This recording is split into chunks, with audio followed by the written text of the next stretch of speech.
Kau tahu tak? Laharat pengantin baru. Mana?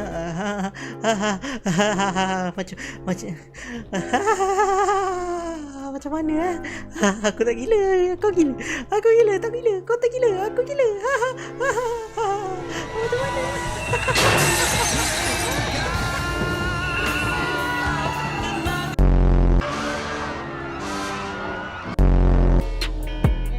Oh, lawa arkitektur dia. Tengok. Rupa macam tembikai. Bang orang Malaysia ke? Saya orang KL.